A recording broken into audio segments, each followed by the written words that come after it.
Just so I know it's all working. All right. Sorry, I was so the hard part about this, I was telling somebody else this the other day, is when I think it was Rachel Rose. I was talking to her and I was like, so especially right now with everything that's going on in the world, and like especially with the Sonya Deville stuff and everything, you like feel super weird when you're like scrolling through, like I'm looking at Madi Wrenkowski's Instagram and I'm just like scrolling through it. And I'm married. So my wife's like, what, why are you checking out chicks on Instagram? What's going on? And I'm like, I'm doing research. Yeah, this is research, like real research, not like I'm going anywhere research. Like I just, but anyway, so it's always kind of weird. But so I was just sitting here while I was waiting. I was looking through like your Instagram. Do you have a monster truck or something? What is this? No, so that was actually at one of the venues that we had. It was a monster truck rally, like as well. And so what they did is like they did like a monster truck show, and then we literally like had the ring right in the middle. And they're like, it's fine. We're not going to touch it. Like your ring is going to be fine. Well, sure enough, Murphy's Law, anything that can go wrong will go wrong. So of course they were doing some of like their tricks. And one of them actually clipped the ring and like tore up the mat on it. So then after they finished, all of us literally had to like grab the ring and push it through the dirt to the other side. So they wouldn't hit it again. Oh, that's crazy. And then they finally like put some straps on it and hooked it up to the monster truck that actually hit it, because I guess he felt bad for hitting it. And they ended up pulling it all the way to the side, so we really didn't have to get murdered by a coach. I gotcha. So like this girl power monster truck, was that the one that hit it? No, I wish. That would have been cool. Yeah, that would have made more sense. No, it was, I don't even remember which one it was. It was like, I don't even know. It was like one of the smaller ones, but one of like the more dangerous looking ones, I think, called like Bone Crusher or something. I gotcha. But I wish that was my monster truck. That's awesome. Well, that would be a new thing for you to come out to matches in. Like, that'd be kind of cool. Yeah, like, hey guys, for my entrance, I'm gonna need you to knock down this wall and this wall, because I'm gonna bring my car through. Right. No, it's interesting because I was scrolling through and I was like, there's like a few things that stand out. Like it was that one, and I think the trapeze artist thing. Like I was like, is she a trapeze artist too? Like, is there anything she doesn't do? A couple things. Swim. I can. You can't swim, really? I can doggy paddle really well, so like I could save myself, but I gotcha. I couldn't save anyone else. Just nobody should ask you for help. Yeah, no, exactly. Not in the water, at least. Okay, that makes sense. So I know this now about you. You don't actually own a monster truck. You don't swim. You like Popeyes chicken. I heard that the other day. Is it Popeyes because I'm sorry, I'm starting off with like nothing about anything except just like your quirky things or something. And so is it like, have you had Chick-fil-A? Have you had I don't know, I live in South Carolina, so it's like Bojangles is here, so there's like competition. Like Popeyes is just moving into the area over here. So no, I have had a lot of food, but Popeyes is just by far the best, from their commercials to the flavor of the food. Well, that chicken sandwich got hot for a while there, man. It was like blowing up. Because it's that good. It's literally that good. I love how confident you are about it. Like, duh. I am. I legit wanted to I want to get like sponsored by them, and I would hashtag it Body by Popeyes. I think that would, so I can show people that you can be an athlete and you can also eat Popeyes. I was going to say, like, I want to be as respectful as I can by saying is like, I'm pretty sure that's your body is not the standard body of a person who only eats Popeyes. I don't think you can get away with that. I mean, Jared from Subway could, like, I feel like it's the same thing. Sure. Well, he's a great example of anything right now. So, But also, I think like there was a MMA fighter or something who actually did get sponsored by Popeyes like last year or something. I was highly upset, but That's a at least bummer. you know it's possible. Yeah, there's this guy on Twitter. I don't know if you've seen him. We're friends on, like, I've never met him in person, but on Twitter, and he walks around with a championship belt. Have you seen this guy? Jay-Z Flair is what he I calls don't think himself. so. Oh, you gotta look him up. He calls himself the Chicken Champ, and he's like wears like literal suits, like with Bojangles all over it, and like he has like a Bojangles championship belt. Like Bojangles is his jam, like that's his restaurant, Hmm, and I might but need to it's get not his a restaurant. I Popeyes. think he was so bummed the other day because I think they just gave a sponsorship to like Dale Earnhardt Jr. or something like that. And so he was like, "Come on, man!" I'm like walking around in the suit. I carry the title belt, That's but funny. yeah. That's Anyway, goals. That's goals right there. that's it. Anyone wants to buy me a Popeyes title, like I will sport that proudly. I believe you would. I So, really would. I would come out with it. I would sleep with it. Like, but see, this is what I like about you. Like when we were talking before you came on here, you were talking about uh, like everything about you is really real. And so I know that, I mean, and then I almost sound like an idiot for saying that because obviously you're Miss Reality. But of course. is that what it means to you? Is that you're just like that? This is, I don't put on airs for anybody. Like I am just this person. Yeah, that's exactly what it is. It's like, this is me. This is who I am. I don't like people who act like there's something else and then they're a different way to you or vice versa. So that's what I am. That's what I do. Since it's how I am in life, it translates into the ring. So when people like to talk mess outside of the ring, that's kind of what happens. They just have to get reality checked. But unfortunately for them, they get physically reality checked, not just verbally. Yeah, nice. I like that. I mean, I think that's really cool of you, and that you were very specific about like this is who I am. Stop asking me like if I've got a character or anything. Like you weren't like mean about it or anything, but you're just like just so you know, like this is how it is. I don't know. I really liked that about you. I thought that was kind of cool coming into the interview, and so. I won't dig into this too much because you've done like a couple of really good interviews here recently. So I know you're probably getting tired of answering the same crap over and over again. But Yeah. one of the things that I thought was really neat about you is that like you trained at Hybrid School of Wrestling, and I've been following them for a little bit. And that's Jazz. Like Jazz is over there, right? And all of that. And so I guess I just want to ask you, like, I mean, so for anybody who doesn't know, Maddie went to, she did a fantasy camp at Reality of Wrestling, right? But then you met, is it Marvel, Coach Marvel at that fantasy camp, and he commits you to come to Hybrid, right? Sorta. So I met Gino. Now you're going to have to tell the story anyway. I know. So I went to a fantasy camp, and at the fantasy camp, I met Gino, and I told him I was interested in like joining a wrestling school, but at the time I lived in San Marcos.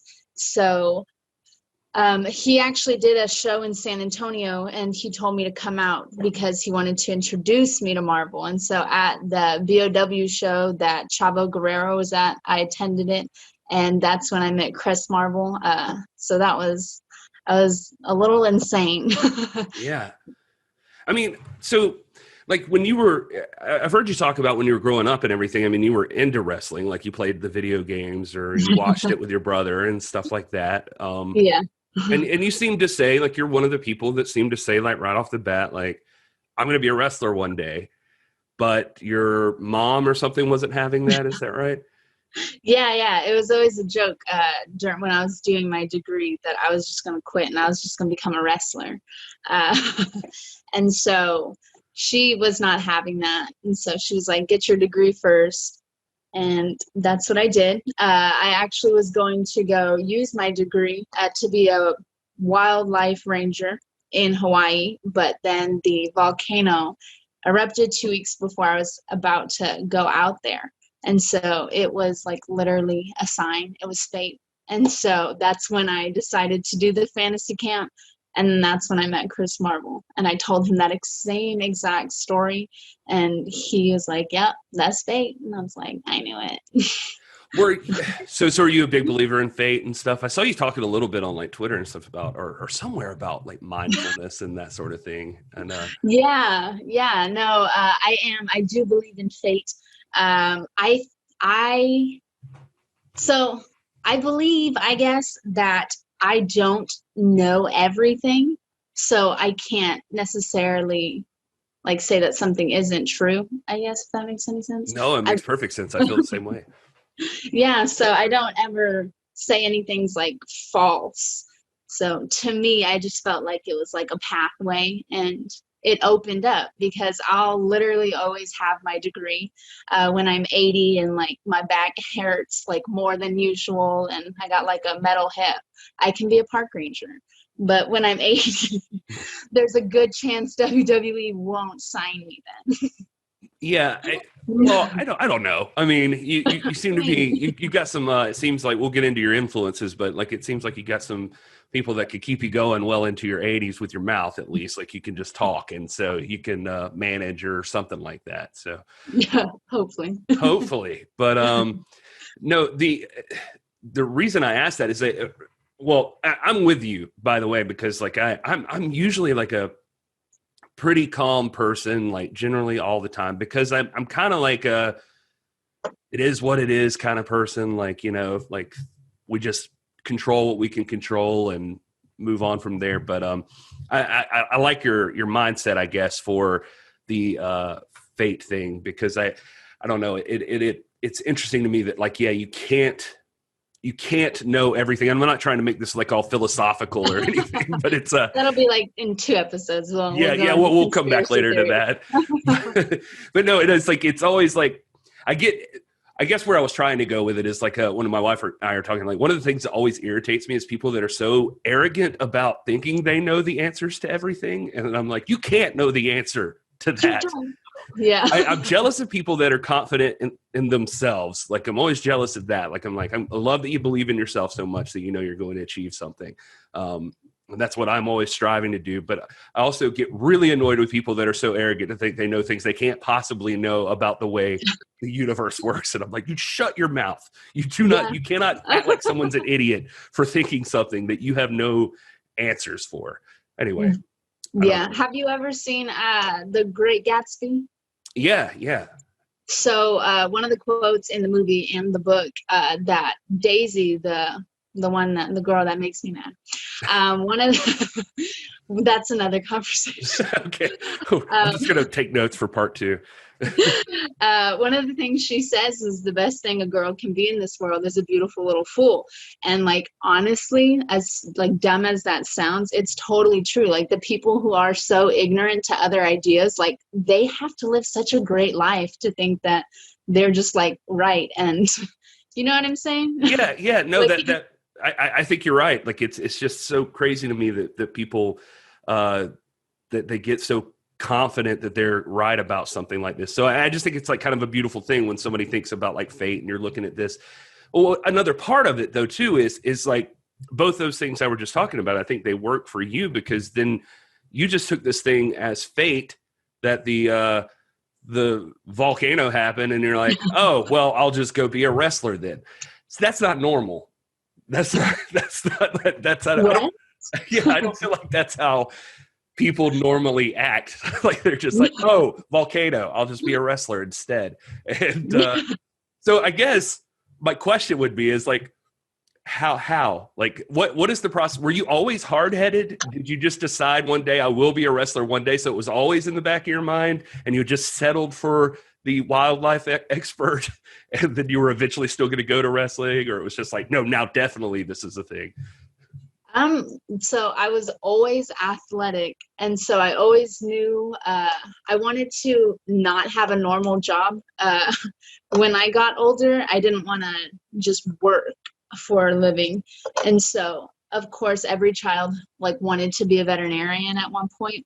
Right. However, I realized very early in life that I have a super deep connection with the animals that I have. Um, so once I saw one of my dogs get hurt, I was like, I could not be a veterinarian because I would just cry as soon as people brought like hurt animals in. Yeah, totally. So working in the nature was like the next best thing because again, I'm not actually working. I would just be outside. But again, I was always super athletic, and so another thing, because I had many ideas. I always wanted to do like something like with sports. Again, I've always done it growing up. At one point, I decided that I wanted to actually make the Olympics. And so I did like a list of what I could make it in. And the only thing I could actually think of like attempting and being like okay at was the rowing team. And then I had no idea where to start. So Wait, why the rowing team? Like, because I'm not a very good gymnast. I'm an awful volleyball player. I didn't play basketball. I ran most of my life is what I did. I did a lot of running. So I'm not this is great. It just feels weird. Like you're like I love that your goal was like really huge. Like, so I'm gonna go to the Olympics. And I just had to figure out where I get it at. And well, I mean, I knew I couldn't do like Winter Olympics because it's never like wintry. So I never lived in a place where it was like snowing. So I never experienced snow. So I was like, mark that off. I can't skateboard, so I definitely probably can't snowboard. So maybe that's just a parenting thing or something that you just grew up that way. I don't know. Like, see, I'm always interested when like people do something I think is really cool. Like I've always thought wrestling was kind of cool, but I'm just now getting into where like I'm like, oh, I'll talk to wrestlers at least and try to understand them a little bit. But I don't know. I guess like I picture myself in like middle school being like, oh, I'm going to go to the Olympics. And I'd probably be like, probably not, fat boy. New idea. Next. And so it's just interesting that you were like, oh no, I'm doing it. Now how? Let me figure out the process here. And so that's really cool. But that didn't happen. Yeah, well, yeah, but you're still nailing it, right? Like you got your degree. Next best thing. Yeah, you got your degree, and then you're a wrestler now. So I mean, so hopefully I can maybe like nix the Olympics and just go to a major company. Yeah, there you go. I believe in you. I've seen some of your stuff. I think it's going to happen. My next question is going to be, I heard you talk about that you used to wrestle with your brother all the time, and he would put you in the bitch clamp, which was Jazz's move, which is, yes, I guess, fate maybe. But have you now put him back in the bitch clamp? No. So he is not only 5 years older than me, he also is like 6'2", Okay. and I'm only 5'6.5". So and a half. There's a little bit of a height difference. I don't know if I can get him up there or. I gotcha. All right, just had to ask. No, but maybe one day. So I'll ask you more wrestling questions now. When you're training in hybrid, like, was there ever a point like when you decided that you were going to do it? Like, did you have like, how long did it take, or did you ever have the moment of, well, wait a minute, this is maybe a bad idea? Like you got hit or something happened, and you're like, oh, maybe I'll wait it out and go back to Hawaii later. I'm like, is that volcano cleaned up yet? So I don't know if there is so much as a time where I'm like, what am I doing? But I think not eventually, but it's hard. Right. Training, getting hit, falling, getting like everything, just working out for it, being there. We're there literally Monday through Thursday, 7 to 10. And it just wears on you. And so sometimes it is like mentally exhausting because you're physically exhausted. And so there are some times where you're like, what? I could be an Instagram influencer. Like, There you go. what am I doing? Don't you knock my dreams, Maddie. Or a TikToker or whatever they do now. I'm coming up with all these dance routines that are going to kill it later. I'm like, write that one down. There you go. That's it. You're like, I'm going to be a TikTok influencer now. Do I dance or do I like mime people very well? I don't know. I'm going to try it. You should totally go for it. Do you graduate from there? Are you still doing that now, like at hybrid? Yes. So I actually graduated almost, if not a year ago, from hybrid. So what that means basically is that I am now ready to wear hybrid on my back and to go out there and represent the school. So I still go and train just because you can never be ready, I guess. Sure. Like you're never, I don't even know the words that I'm trying to say. Well, yeah, but I mean, I think I get what you're saying. Like, I mean, you always, I think anybody who wants to be good at their craft is always training, always trying to get better. So. Yeah, you don't know everything, I guess is what I'm saying. Like, you can go and you can like train and have a lot of schools, I think, do like 6 months and then you graduate. Like, you can go and you can do that. And then they release you out there. And if you don't continue to work, you're going to have people who are constantly working and say you get put in a submission move and you're like, well, this is it. I don't know how to get out of this one. Yeah. You got me. That's it. We're done here. It's that. Yeah. That's awesome. Although that would make for an interesting match.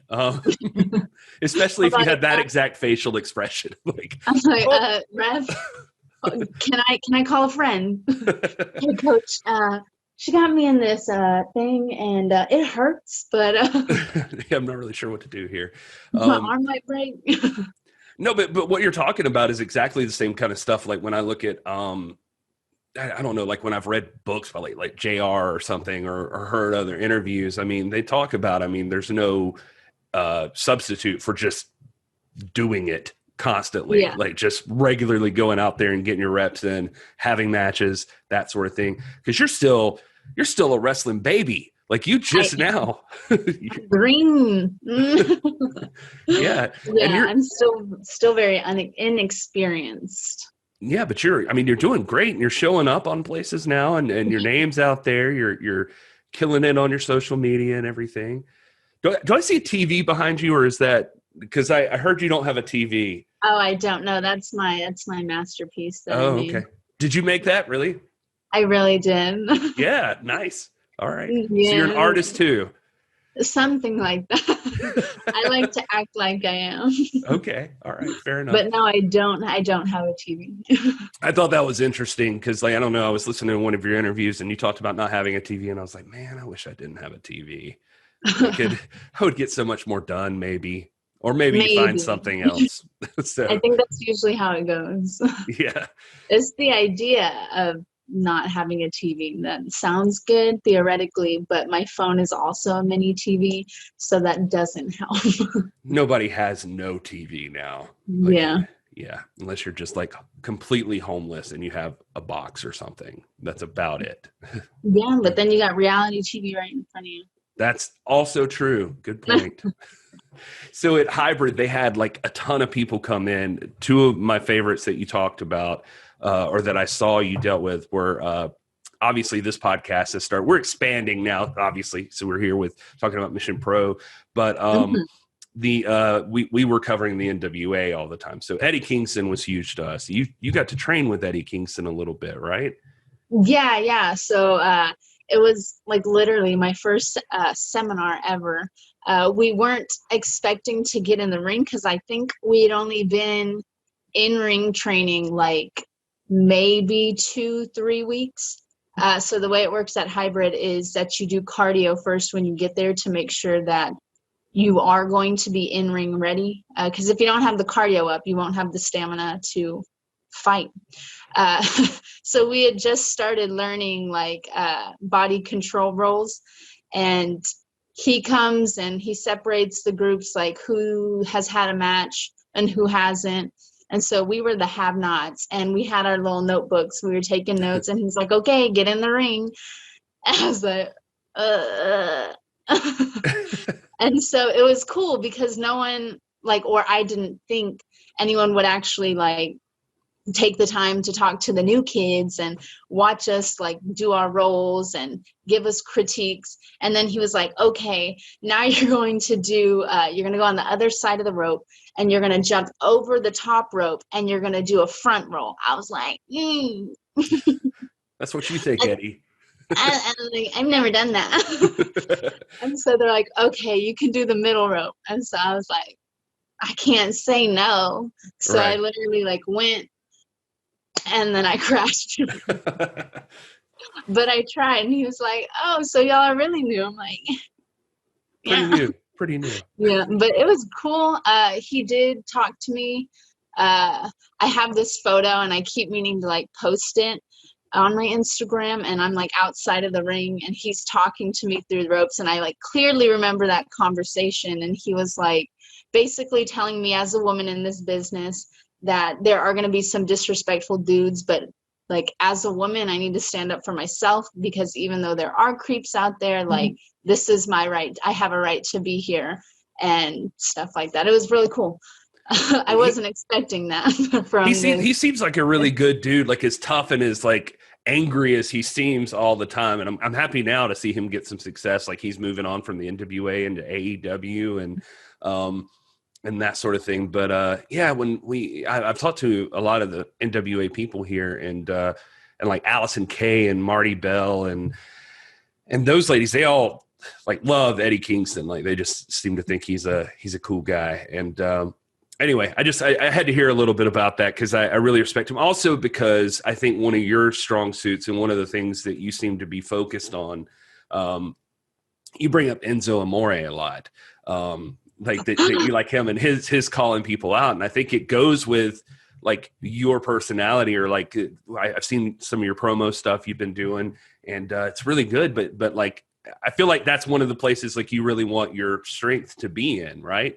And yeah, of course. I think that once I can get past because obviously in any way, shape, or form, whether you have to say something to a stranger, or you're going on national television or whatever, it's nerve-wracking. And so I think I can talk, but I sometimes get nervous. And so to be able to have the confidence that he does, and to be able to elude it, and to walk into a room and demand everyone's attention, it's still, I'm working on it.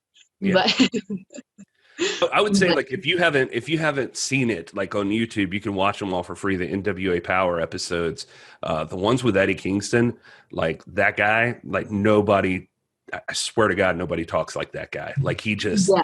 I've never believed somebody as much as I believe Eddie Kingston when he says something, and it's insane. And that's why I'm happy to see him have success. But yeah, and Enzo as well, he just, everybody listens. Everybody just drops what they're doing, and they listen to what he's saying. And so I think those are, so he's a really good influence to have if that's your thing. Yeah.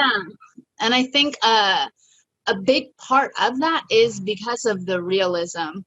Even when Eddie Kingston was there, he was saying the strongest thing you can do in a promo is to bring the element of realism in there. If you're real about it, and you believe in what you are saying, and you're saying what you mean, then it's going to be so effective. People are going to stop, people are going to listen, people are going to want to share it and show other people this dude's serious, because you are. Yeah, I mean, he definitely, nobody sounds more real than him, and there's points where he sounds like he's either about to cry or kill someone, and I don't want to be around for either. Sometimes it can definitely go either way. Right. But the other person you did with you had experience with that hybrid was just somebody that came in that I wanted to bring up is Molly Holly. I thought that sounded really cool, and you seemed really happy with meeting her. Was she, when I was growing up, and I remember watching her, she was always one of my favorite wrestlers as well. I just thought that she seemed just I mean, obviously she didn't always act this way, but she seemed like behind the scenes, she was probably one of the nicest people you ever meet. And she was really, really good. And she just, I don't think ever got the credit she deserved. Like, cause I don't think she was ever, you know, for lack of better terms, she wasn't like the big booed blonde girl, like super, like, you know, like supermodel kind of person. And she was so awesome to watch in the ring. But anyway, what was Molly Holly like? So like, I think I've said it a couple times before, but it was weird how much of a person she was. Like, obviously she is a person, but when you see these people on TV, or even like when I was doing the extra work backstage, like they don't seem like real people. Like they're like out of this world, like seeing these people like they're some alien type. But when she came to the school, she was genuine. She was very genuine. I mean, you kind of expect that when you do, like, if you've watched her, but she was like legitimately such a genuine, caring person. And the way she spoke to us and like some of the things that she showed us, from like her personal memories to, again, letting us get in the ring. And she was very encouraging. Like, it was like her constructive criticism was like super nice. So she could like tell you that you were like trash, but she said it very nicely. It was like a compliment sandwich. Like, that's how nice of a person she is. That's awesome. I don't want to spend all day like asking you about these people. It's just, I think like people would like knowing like who some influences or people you've crossed paths with are. Also, I think it's really cool, and it capitalizes on your fate thing, because you come into this school at this time and it seems like a lot of people have like, you've already crossed paths with some really top-notch people that you should have crossed paths with if you're going to be a success. And of course, I would be remiss if we don't bring up Jazz, because I mean, Jazz is like your very first like independent match. Like, you were at the OG Mission Pro show. Yeah. You taught Jazz, who trained you, right? But yes, I can't think of, and I'm talking man, woman, animal, anything. I can't think of a person I think would be scarier to be in the ring with right now than Jazz. Even right now, like today. Like, you know. That's So what true. was that like? It was terrifying, because not only does she have that huge name, she's actually like a legit killer in the ring. The intensity, it's like insane. She hits hard. Yeah, Like, I mean, she's a former NWA champion. We know her very well. Like, she held that thing for forever till she dropped it for some personal reasons. And so like, she was never beaten for it. One of my dreams is still to see her and Thunder Rosa like fight for the NWA Women's Championship. But man, she's just intimidating as all hell. Like, she just, something about just the way she looks at you. I cannot imagine my first match has to be against her. yeah, no, that was intimidating. That was like, I like, just thinking back on it, like I was legitimately behind the curtain and I'm gonna throw up. And they're all like trying to calm me down, and I'm like, it was my first time in front of a crowd, and I'm literally going against Jazz. And of course, like, they tell you do match steady, so I had a lot of stuff to look at.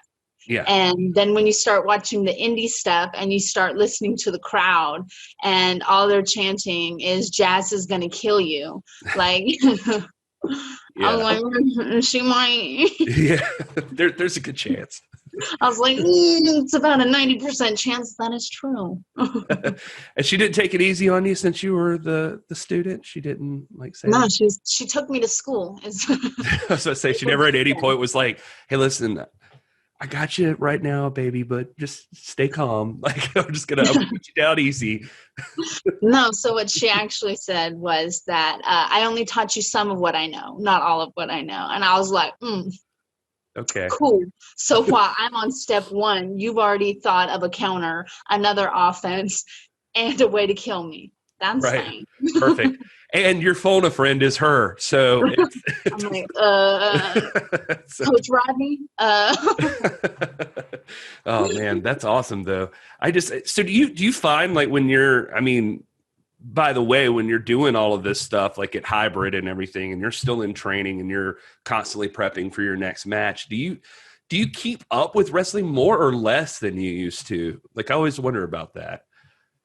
Probably less, since Monday Night Raw is on Monday, SmackDown's on Friday, and then like NXT's on Wednesday. I'm in training during those times. I don't have a TV, and I don't really have like Hulu or where I could rewatch it up until I go back to like my family's home where they have it recorded. But if it's on like the WWE network or something, or I see it on Instagram, that's when I see a lot of stuff. But unless it's like sent to me or I come across it on YouTube, I unfortunately I'm not able to watch as much mainstream stuff. Well, I believe it. I mean, I believe you'd be pretty busy. And if I would think, honestly, and this is no knock on anybody, but if you were going to be a person who's like, I'm going to be a wrestler, like the times that you get to watch wrestling, it seems like you'd go back and watch like the stuff, like the all-star stuff, like, worked and was successful, so you get some ideas and that's, do you have like, do you have like go-to people? Like, do you have like who, I always think about this with music. Like I used to play in bands and stuff, and it's like, no matter what you do, there's always an influence coming in from somewhere. So like, who are your people? Like even outside of wrestling, like where do you think your personality has developed from? So as far as like, I guess my in-ring, not obviously, but Jazz, did a lot of match study on her and Trish, her and Jacqueline, things like that. She taught me a lot of what is in my arsenal is from her. But I'm also very fortunate and like to have Marvel, cause he has a different style. Right. And so to be able to have, I guess, Jazz, Marvel, Rodney Mack, Funaki, they're 4 different people. Jazz and Rodney are a little bit similar, but they're still very different. Right. So I literally like to call myself a hybrid because I get to pick from each one of them. A lot of match studied stuff that we did with Rodney was from like the olden, like we would watch Ric Flair matches. We would watch, so he was like the more old school. They do a lot of hard hitting stuff, so we would do a lot of match study on that. Marvel was more of like the generation after. He loves Chris Jericho. We would watch some Chris Benoit stuff. Yeah. So they're very different, but also similar, if that makes any sense. A lot of like hard hitting moves, effective moves. Is what they do, I guess. Yeah, no, that makes perfect sense. Because I mean, I heard you talk about at one point like Lita or something like that, but then you were like, once you're on the top rope, everything changes. Like it just. I guess you have to decide. I mean, for me, like Lita, yeah, she's amazing. Yeah, but it's also like I feel like it's a certain type of person that does that kind of stuff, you know what I mean? And then it's I do. And people can buy in though. Like, I mean, when it's the hard hitting, I mean, I think overall, like people get really invested in that. Like when people are just beating the hell out of each other. So yeah, there's definitely different types of styles of wrestling.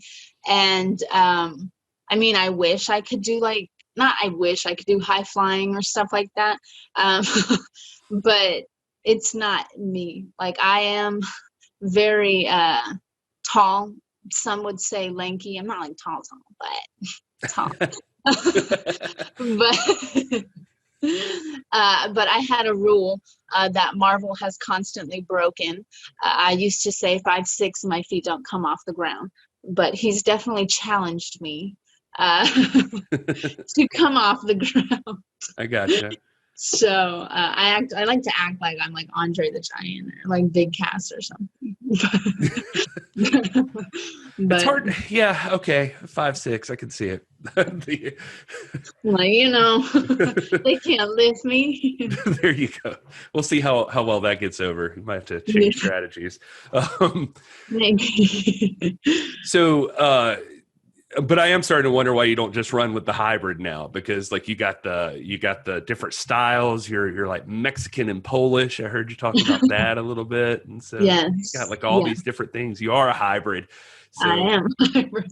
but speaking of Polish, that last name, Madi Wrenkowski, I feel like I landed this interview, this hot interview with you, just because I spelled your last name right. You said since I spelled it right, that earned it. So, Yes. is that like a common problem you run into? Oh, always. My last name's always been mispronounced. It's always misspelled. And so, like, if I knew that someone was going down a list in alphabetical, I would like think ABC. Okay, they're about to call my name. I'm like, Madison. That's me, Maddie. That's awesome. Do you have like a cringe? Like you were like, oh God, what are they gonna say? Yeah, because like even when we went to the extra work, they have to do like a physical. You have to make sure you're physically fit and you're in good health. And so they did it by alphabetical order. And so as soon as I see them look at the list and they kind of stop a little bit, I'm like, that's me. Yeah. I'm that name. The So what's the story behind your pose? Like the pose you do now? Because I'm sorry, like I get caught up and I'm like, no, I'm going to be talking to somebody. I'm like, I'm going to watch everything about this person. And now, like, if you don't hit that pose, like I get mad at you. Like I'm watching and I'm just like, they're like, let's hit that pose. I will fail, but you got it nailed down now. Like now it's you. Like now you have to do it. Like where does that all come from? I honestly don't know. I think it was Perfect answer. That's what I was looking for. Let's move on. No, I'm just kidding. Like I think my first ever student show that I did, I was like so nervous, and a couple of the other guys that I graduated with, they're like, okay, you're fine. Like literally as soon as you walk out of like the curtain, like everything will be fine, and like a weight's lifted off your shoulder. And I'm like, okay, bet, like I got this. And as soon as my music hits, I walk out of the curtain and I just felt all of the blood rush from my face. And I kind of like just stood there on my hips. I was like, oh my gosh, they're liars. What do I do with my hands? Yeah, so they were just on my hips and I was like, And so I don't know why, but at my ladies' night out debut, I was like, okay, I have to do something, but I couldn't think of what. And so I walked out and I did like a spin and I went like that. And I was like, okay, I kind of look like I know what I'm doing. Right. And I came to the back and this girl was like, oh my God, I like that little spin you did. And I was like, thanks, girl. You know, there it is. I nailed it. So that's kind of where it started that day. I was wondering if it was like something to do with the Kardashians or something, and I just didn't know it because I haven't watched much Kardashian, but I know that you love some Kardashians. I do. What is it about them? Like, what is like? I know obviously you got the reality thing, they're reality TV, but like they're the ones I've seen you talk about a little bit more. Like, why them? Yeah, so I always loved reality shows. Back then, the Kardashians were, besides like The Real World and those things on MTV, the Kardashians were like it. Like that was on the E! Network, and Kourtney would always like kill me because she's just funny. Like she has that monotone, like, and I've been told I have like monotone sometimes, but she like is just. She says what's on her mind. Like if someone's saying something stupid, like the biggest one is when Kim lost her diamond earring in Bora Bora, and she comes out and she's like, Kim, people are literally dying. And it's true. Yeah. Like she gave like no F words about her diamond earring. She was like, there's more important things. She was just very cut and dry. Yeah. And I think that's kind of what attracted me to the Kardashians. I was never a big Kim fan. It was always like Khloe and Kourtney and Scott Disick for some reason. They're easy to diss like by some people, I think, but like, man, if you want to talk about a business model, like some people that handled their stuff. Like they've done it, and they are nailing it. So props to them. So I was just curious, what about it stood out to you for them? Speaking of ladies that get their stuff done, that handle it well, I just talked to Robin Reed the other night, and she was fantastic. I love talking to her. That was my first time ever talking to her. But Thunder Rosa also jumps on this show. Like, she's been so cool to us. Like, she just like randomly, like, we do live shows and stuff. She's just like, send me the password, let me on. I got something to say. And like, she'll just like jump on with us and stuff. And she's always been good to us here. And so that's one of the reasons we got so behind Mission Pro in the first place. But meeting everybody like yourself, like I get more and more pumped about it. Like, I'm like, I like all these people. I want all of these people to just like nail it. But how did you get to know Robin and Thunder Rosa? Like, where did that relationship come in? So I unfortunately have not yet met Robin. Oh, okay.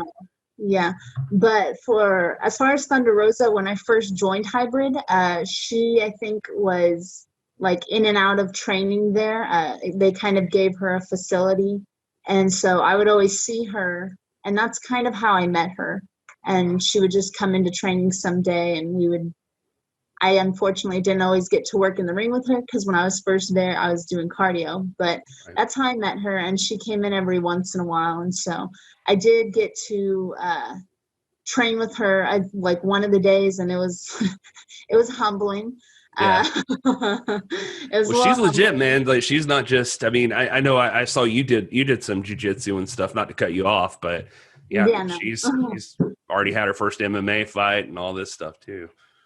Yeah, so she was always just a big supporter of the school, so she was around.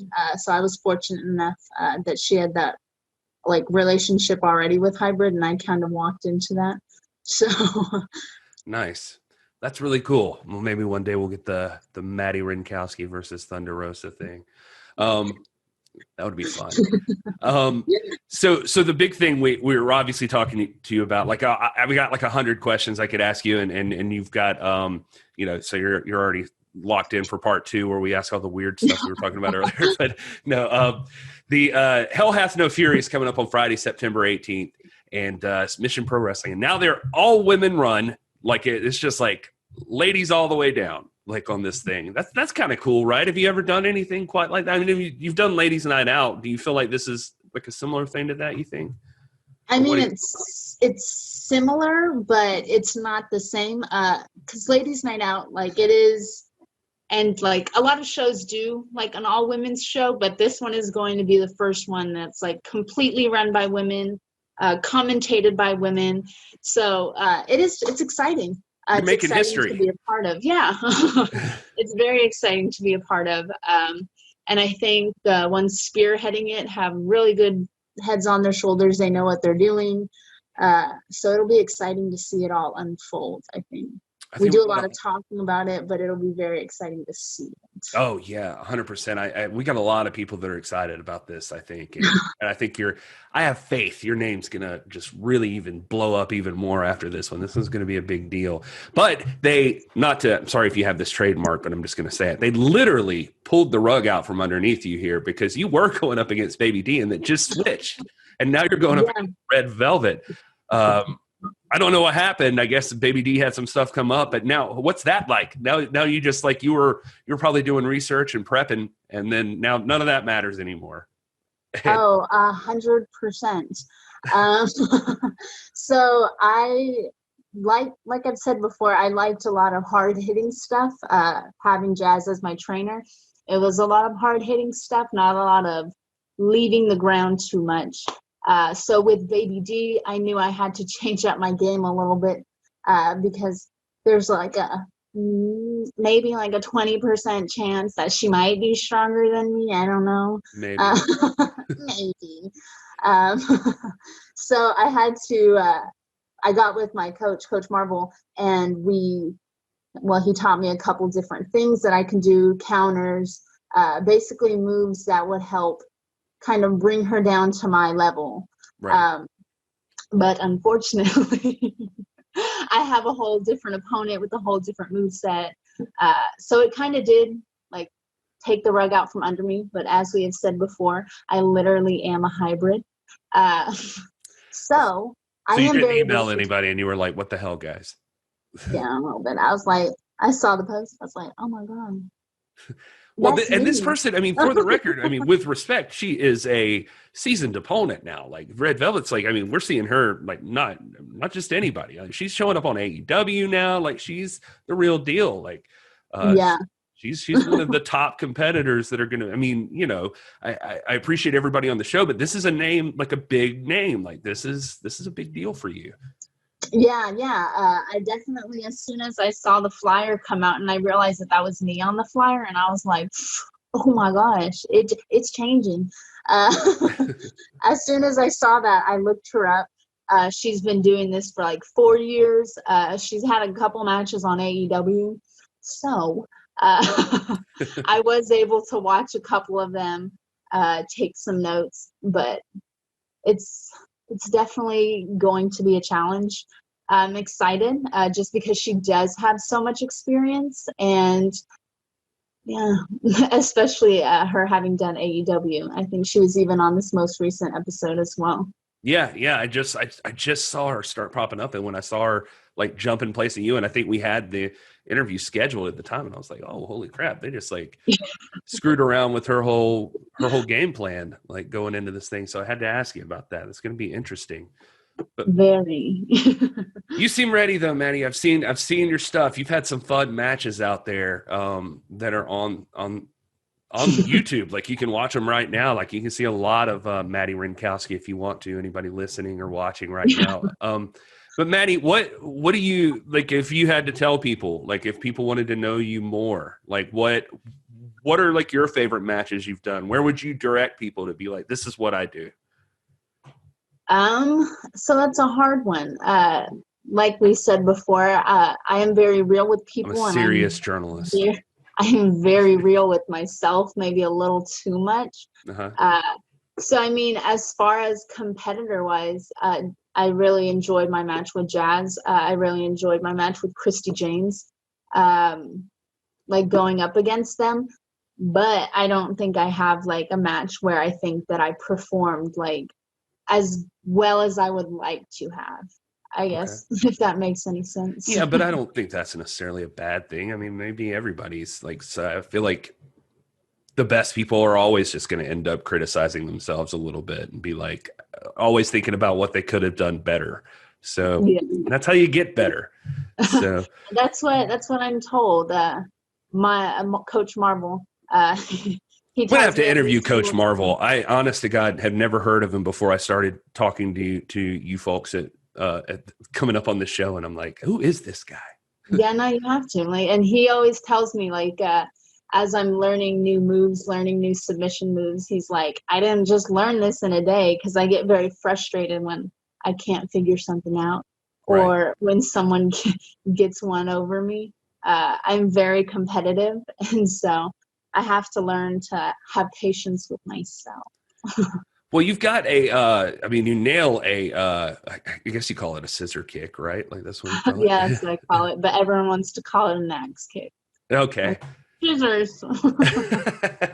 How did you land on that? I'll end it with that. Like where did your finisher come from? So it actually came from Coach Marvel. Okay. So I have fairly long legs, and when I started at hybrid, my arms aren't like big now, but they were like this big when I got there. So I definitely wasn't doing too much damage there.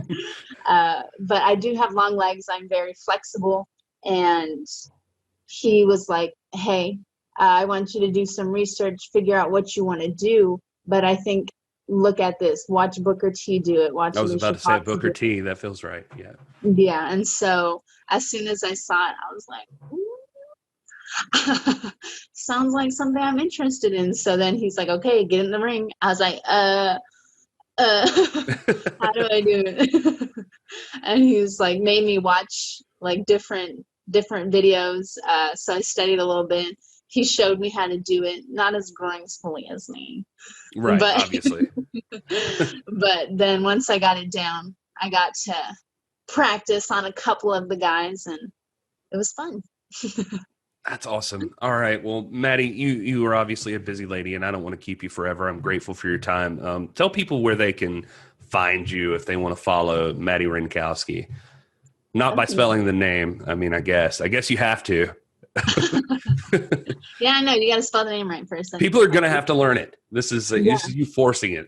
Wrenkowski. So it's like literally 3 different ones. Okay. So that's how I break it down. But you can find me on Twitter, Instagram, and Facebook, Madi_Wrenkowski. And I actually just had a shop open up, Madi Wrenkowski, bigcartel.com. So I'm in more places than I was. Yes. With my literally shirt. No, it's awesome. It looks good. All right, Maddie, thank you so much for doing this. We really appreciate you taking the time. Yeah, thank y'all for having me.